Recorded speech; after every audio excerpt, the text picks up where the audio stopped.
Welcome to Mindfulness Manufacturing, the podcast for manufacturing leaders and professionals. Designed for high impact on your way to work or unwind on your way home to gain clarity for tomorrow. Step out of your comfort zone and discover new perspectives to add value, get results, and make a difference. Yes, let's jump in.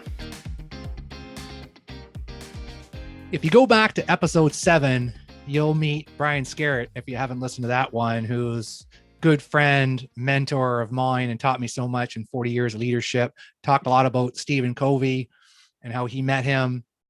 And that actually gets referenced around Mr. Covey in this episode. And he said to me, Trevor, if you're going to be out here coaching owners of manufacturing, you might want to build up your confidence, your credibility.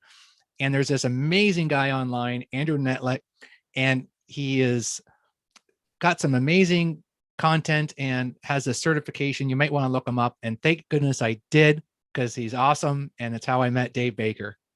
Yeah. And Trevor and I are both graduates of active members of the Center for Executive Coaching in Sarasota, Florida. And Andrew Neitlich, our guest today, he's the founder and director of the CEC.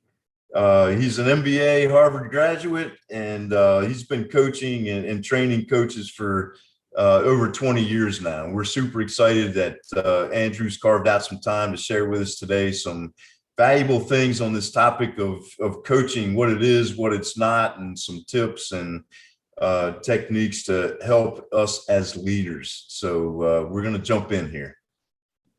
Hey, so Trevor, people talk about coaching. I'm going to coach so-and-so today at work, and I've got some thoughts around, what I want them to do. And I cringe when I hear that, because people use this term coaching rather flippantly. And what have you heard, perhaps, what do you hear when you hear this term coaching? What's that mean to you?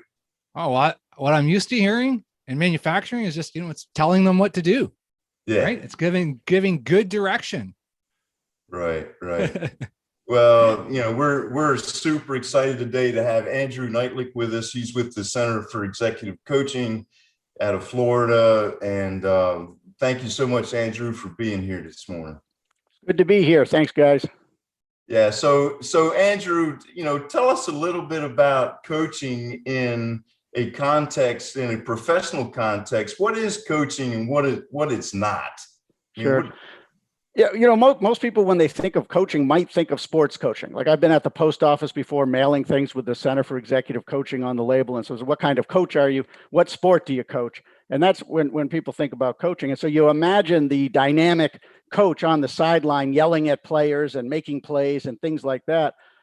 In the world of leadership coaching, that's really more management, being a manager, where you're directing, you're telling. Here, in this context, what coaching is more about is letting the person you're coaching develop, having a high impact conversation with them that enables them to come up with great ideas, make better decisions, have more impact, and generally just get better. And so that's what coaching is. It's not, if you're telling someone what to do, that's a different conversation that a manager might have to have. If you're coaching someone, it's more about giving them the room to figure things out so that they develop their own compass and their own leadership capacity. And it's interesting that, and I was just, joking, obviously, but that is what I used to do at a point in time. And I thought I was coaching, but I was managing. And I wasn't getting necessarily the results I was looking for. So why is that, Andrew? It's our default is to tell, not to ask. Like, why are we hardwired like this? I don't know that everybody is. I think a lot of people who move into leadership end up being that way. I know what that was, where we feel like we have to be the smartest person in the room, and that's where we bring value. I know when I first started coaching, I did a lot of that. I coached poorly. I would give tons of advice, and I think my clients would nod politely, probably because I railroaded them to agree with what I was saying, but they never did anything with it. And when I started realizing that I didn't have to be the genius in the room, and that it was, they already knew what they needed to know. It was more having a structured way to talk about things, have a sounding board, figure things out. Then they started actually implementing things and getting better results. So for me, I had to learn a little bit the hard way. A lot of people who leave the executive or management world and become coaches, that's their toughest thing, is flipping that switch where they can have a true coaching conversation. I'm not sure why. I suppose too, when one's a manager, one has authority, one's accountable for results, and the easiest way is to direct. But it turns out that's just one of many conversations that influences people, that develops people, and that gets results for people. And so learning coaching is a great way to develop some flexibility. Yeah. Speaking of the heat coming on, it was like I was in Sarasota, Florida, and I had the heat on me all the time at this manufacturing plant. And so as I got hotter, I put more pressure on my maintenance leader. And after we had worked together for a while and he really wasn't delivering. And as I got more into understanding that effects of coaching, what actually is coaching, and I went back to him later and kind of said, when you weren't successful and we weren't successful as a team, I owned that. And I didn't see it then, but I was telling him what to do. I wasn't growing him. I wasn't helping him think things through. And after, it's kind of the end of the day, it's like, he's a good leader. He's a good person. And it's just amazing the impact of how we're coaching or not coaching changes everything. Right. Well, and that might be useful, is to talk about when to coach and when not to, right? If the leader or the manager, if you know what you want from the other person and you know how you want them to do it, then that's not a coaching conversation, right? That's about saying, here's what I want, here's what I like that you're doing, here's what I don't like, here's what I want you to do differently, or here's how I want you to do it. Similarly, if there's an answer, right? Like, where's the bathroom? Right. A coach shouldn't say, I don't know, where do you think it is?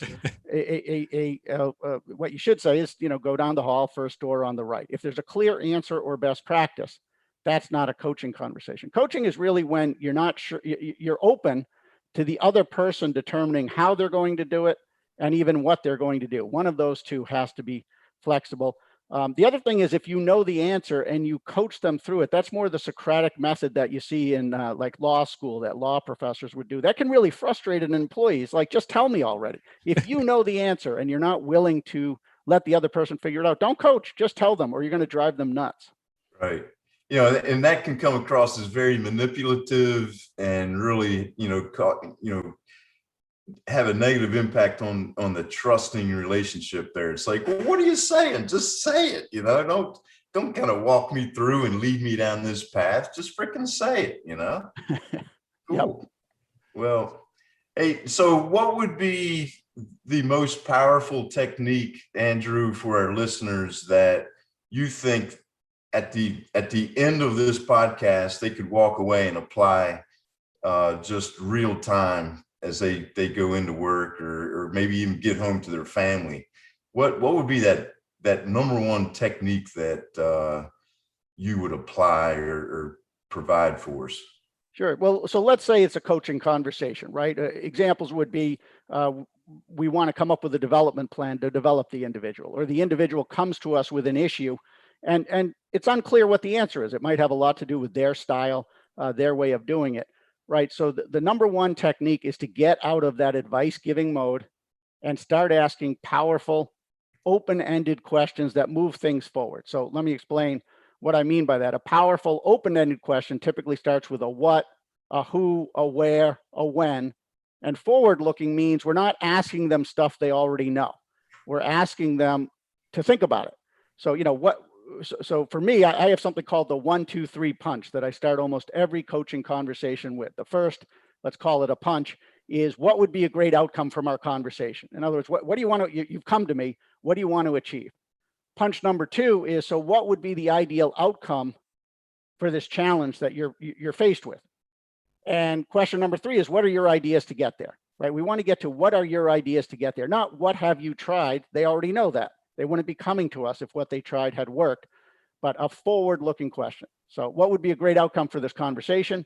What would be a great outcome in the challenge you face? And then what are your ideas to get there? And now we've just created a conversation where they're forced to come up with their ideas and to develop improved capacity as a leader. Yeah. And one thing, and Trevor, I'll turn it over to you here in a second, but one thing that to me is so productive is staying away from any question that can be answered with a yes or no as it's in your head, like before it comes out of your lips. If they can answer it with a yes or no, that is not a powerful question. It's certainly not a coaching question, and one that's not going to provoke thought. And that has been a key, not only in my professional work, but just in an interaction with a retail clerk or a family member or a friend in conversation. Staying away from that question that can be answered with a yes or no is game changing. It can be life changing, and that's been so liberating for me. I just can't emphasize that enough. Trevor? I think that's one of the things we struggle with, is when to really be coaching and when to just be having that more direct conversation. And it makes me think about just something as simple as accountability. It really is a real issue in manufacturing. It's kind of like, why do we struggle with that? And so here's a scenario, Andrew, where oftentimes there could be something as simple as people wearing their safety glasses or doing a safety audit. And it's like, you've told the leader, it's clear the safety audit needs to be done at this time every day, and this is your responsibility. And then the next day they come in and the safety audit's not done. So this is where we get stuck in the fact of, okay, I'm going to follow a progressive discipline plan and I'm going to give them a verbal warning. And that's not coaching. That's the easy button. So what's a different approach to that? Yeah, great question. Yeah, go ahead, Dave. Andrew, I'm going to interrupt you here, Trevor. I mean, what a great example to set us up. So it's like when you come in, if you say, why wasn't the safety audit done last night? Number one, that's not a good coaching question. All right. Number two is would be, did you get the audit done last night? That's not a good coaching question either, as opposed to what happened last night where the audit was unable to be done. So that started with a what? Or when is the best opportunity for the audit to get done today, since it was not done last night? That's another coaching, a good coaching question. And like Andrew said earlier, it starts with a what or a when. Just great example there. Andrew? Yeah, I think that's right. So, the first question is where are we in the context, right? If it was a one-time thing, a coaching conversation can be very, very appropriate. If it is the 50th time and they're just not doing it, that's where, and maybe it's not the 50th, right? Maybe it's the third time, but whenever it is, that's when, as a manager, we probably have to add a little edge to our voice and say, listen, I'm really trying to be supportive, but you're not doing the safety audit. I need you to do the safety audit. If you do, here's what I can stop talking about it and bugging you. If you don't, we might have to look at something or other, right? But a coaching question, coaching is really good for accountability, right? People say they're going to do things and then sometimes they don't. And it could be because they need that management conversation, but coaching conversations would come up here when we're going to understand what's going on. And we want to support them in doing what's needed for what's a priority, right? So we would say things like, I noticed last night it wasn't done. What can I do to support you? What support do you need? How do you have to rearrange your time? What other priorities are in the way that we can talk about? Things like that. Good open-ended questions where we're letting them figure it out without being condescending, without pushing them to a manipulative answer, as you had said earlier, Dave. And that's it. And then, let's say, the other thing we didn't talk about is how do you end a coaching conversation? We're going to recontract with some accountability. They're going to come up with insights. They'll say, look, I'll do it tomorrow at 9 a.m. 10 a.m. isn't good, but 9 a.m. works, or, whatever the answer is. And then we can check in again. If they haven't done it again, we can say, geez, this is the second time. I'm concerned. What can we talk about here to make it happen? But anyway, at the end of a coaching conversation, we always want to end with what happens. We want to convert the things that came out in the coaching conversation to actual new actions, new decisions, all of that. Otherwise, it's just an academic exercise. So at the end of the coaching, we say, so what did you get out of this conversation? What can I count on you to do? By when? How can I follow up? How can I support you? Yeah. And we expect them to get the safety audit done, but we got to demonstrate that behavior on follow-up, saying, okay, so I'm going to come and check with you again tomorrow. Because a lot of times as leaders, we like to walk around and say, yeah, okay, so you're gonna do that tomorrow. Okay, good. And then that's it. And it's done. And that's not helpful, because there's no follow-up. You want them to follow up, but you're not. We got to lead by example. I love that. Yeah, that's good.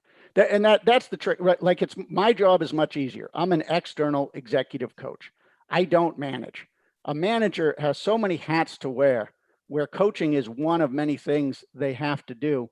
It's far more challenging, because you really have to think and be aware of, when do I coach? When do I direct? When am I following up? When am I just checking in? When am I giving feedback? All of these things. It's really a very hard role to play. So here's a great one, which Dave and I run into is time. I don't have time to have these conversations, and the people just kind of need to know. And how do you respond to that? And that manager, that exact person you just described, Andrew, how does that conversation look? Well, I say, that's exactly why you have to be a good coach, because by being a better coach, you're going to develop more leaders so they can take on more responsibilities, and you'll have more time to focus strategically, not to mention maybe moving up in the organization and finding your successor.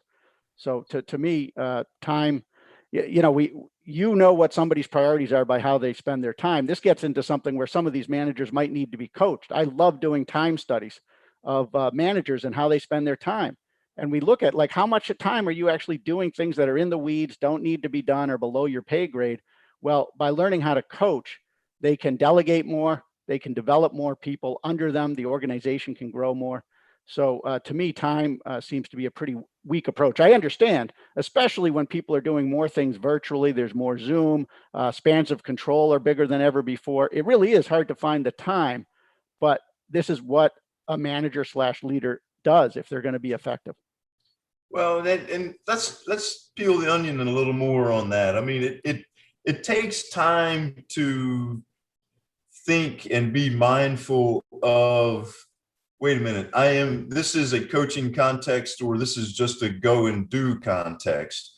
And this whole, the concept of mindfulness is, where am I at any given time in this interaction with this person that reports to me, or a coworker, or a boss?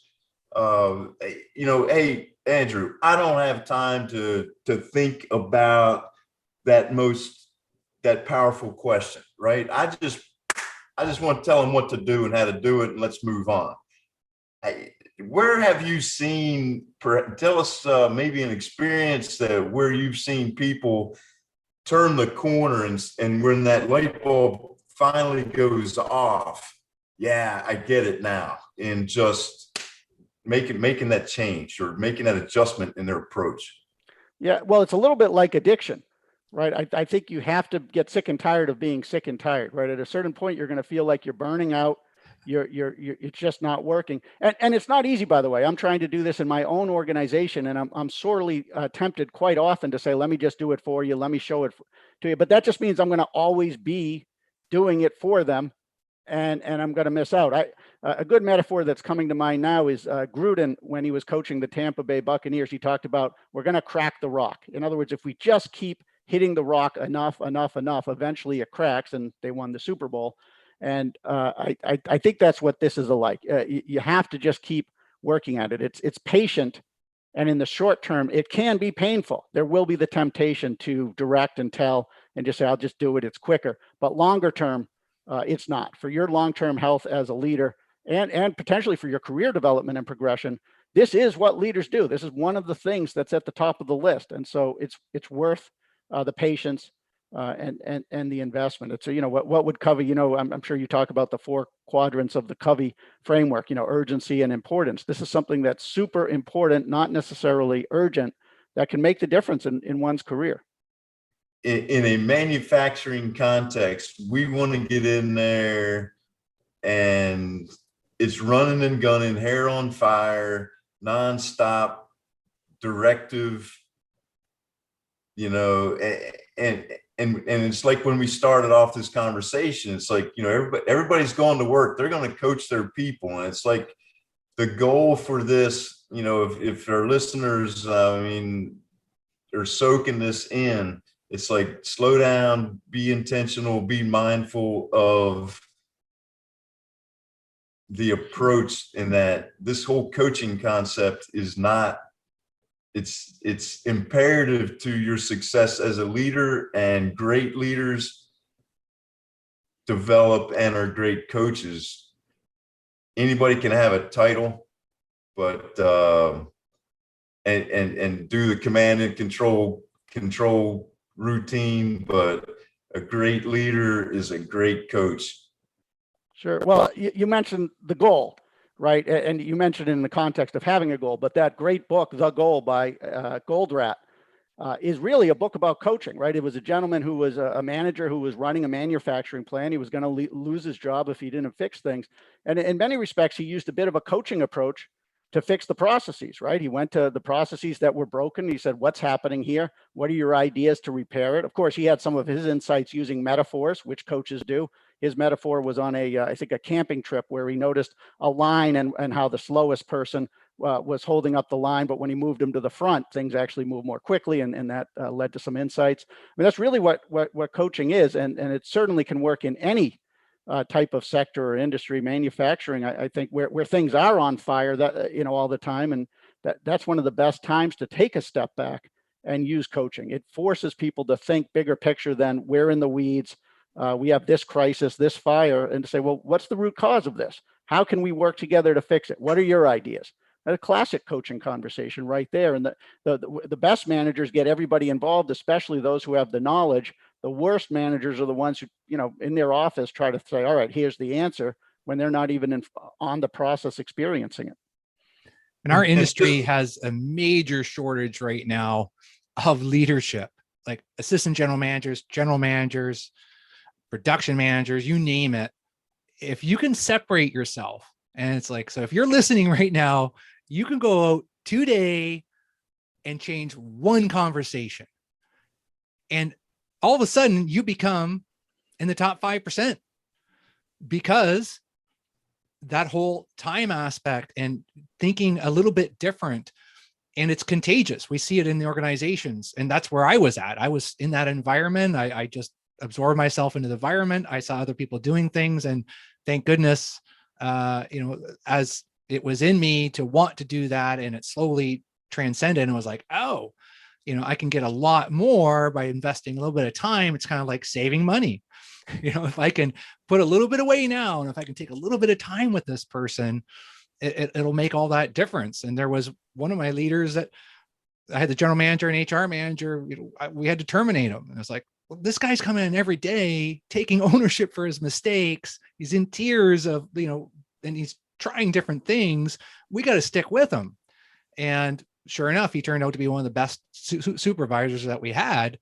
But that takes a little bit of time, and we had to kind of go through those questions and why did you miss paying this guy for overtime, and what do you got to do different? And he figured it out. And those are the ones that are different. So when you see people, Andrew, make that switch that Dave's talking about, how do you know when someone's switched from, okay, now they get it, now they're kind of getting what is really coaching? What's that signal for you? Well, if they're a manager, they'll tell me. They'll say, I can't believe it. That's truly what happens. Like people who join our program who are using it to be better leaders and managers, they'll say, I can't believe it. Normally I would tell this person and I feel like I'm pulling my hair out. This time I just shifted and asked questions. I asked, what are your ideas to make this happen? What else? What are you going to do next? And everything changed. The relationship changed because the person felt more like I could trust them.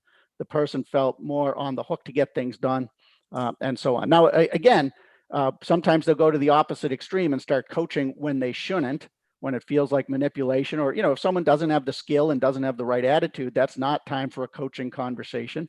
But as you mentioned, you had someone who had the skill, had the good attitude, it just wasn't coming together. Coaching is great then. But anyway, that's how I know. They tell me, they say, I noticed a difference in this relationship and in this situation because I tried this, and it was amazing. Well, and that's a great point. And it's like, I noticed a difference in this conversation. And as with what you just said, and for our listeners, if the one takeaway I would say, and Andrew, help me articulate this because you're better at it than I am. But if I were to say, look, today you can do this. Number one, don't ask a question to somebody that can be answered with a yes or no and watch what happens. Number two, ask your questions with who, what, when, where, how, or if. Very rarely, if ever, don't ask why questions because that puts people on the defense. If you practice that today immediately and are mindful of the words of the first word that comes out of your mouth when you're engaging with somebody else, you're on the road to becoming a coach, a leader in a context in manufacturing that you'll separate yourself from the others. I promise you that'll happen. It will. Andrew, would you say I'm lying? I mean, I'm making this stuff up or what? I don't think you're not lying. Now, if we want to get a little advanced, there is a time for a yes or no question. What we're not asking are diagnostic questions, right? That's a different conversation. Have you tried this? Have you tried that? Those are yes, no questions that close the conversation. But every once in a while, there's a provocative question that could be a yes, no, like, well, look, would you rather show up as smart or be successful?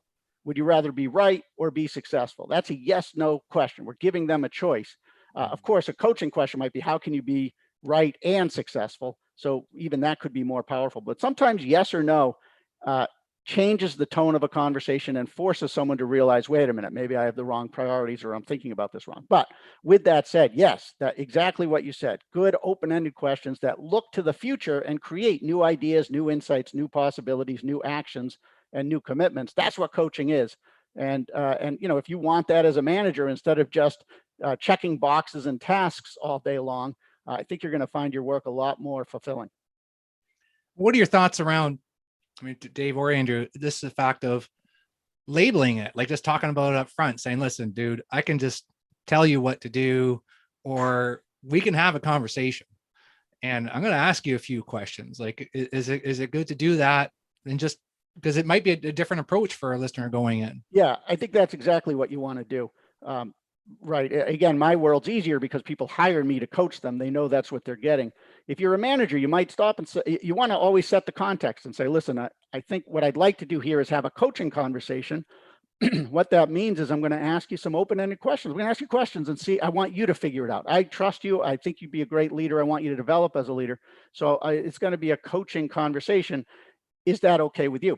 And here's what will happen. The other person, I guarantee you, will say, well, why don't you give me the answer? In a coaching conversation, we deflect that. We say, listen, I have plenty of answers, but I'm not you. You have to find your style. What do you want to do in this situation? So even in a coaching conversation, when the person we're coaching, it seems like they want us to answer for them, we can stay in that discipline. We can deflect and put it back on them to continue to think on their own. It's very powerful to do that because suddenly the light goes on and they think on their own. Just another example. I worked with someone who was swamped, no time. And when we looked at why, he was spending all his time, just employees would come in and just dump a problem on his lap. And they'd sit there for hours as he talked about it and mentored. And he had no time for anything else. He was working 90 hours and burning out.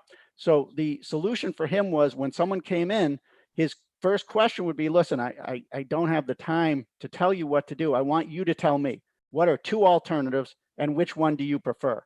He cut easily 50% out of his week just doing that. His staff was happier and better and more prepared.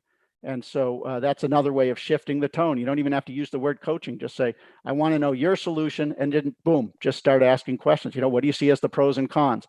Well, what are the risks? How can you make this work? And boom, you're in it. But yeah, in my world, we'll always start with, what do you want to get out of this coaching conversation? I'm going to ask you questions. And that seems to do the trick. Well, the secret is out there now in the mindfulness manufacturing community. I love it. And it is like a secret. Sometimes it feels like, because it's like we get into that hot box environment of that last minute shipments, all these different types of issues. And it's like, oh, it seems obvious that if you took out a couple extra minutes and you started with a question like that and you ended like that. So yeah, exciting. I'd love to hear from any listeners that do try this, because otherwise, why are you listening if you're not going to try something different? So I'd love to hear that. Dave, bring it home here. Well, if you've not taken just a nugget, a gem out of this conversation today, maybe you weren't listening. Hit rewind and play it again. But we just are so thankful for Andrew sharing with us, some golden spice there, and what can help us be better today than what we were yesterday, be more mindful in our approach with other people. Andrew, thanks a lot for being here today, brother. It's always fun. You two are the best in the business, so it's always great to talk with you, and you're making a difference in an industry that's been through a lot of challenges recently. And if you want more in-depth information, in the show notes will be areas to follow Andrew online. And this podcast would not be happening today because I wouldn't know these two gentlemen without Center of Executive Coaching. So thanks so much, everybody. Have a great day. Thanks for taking the time to join us today. How you show up matters. We'd love for you to subscribe, share with a colleague, and tell us what you think. Your feedback's important to provide this high-quality, powerful program that makes a difference in your life and others. Take care. See you next time.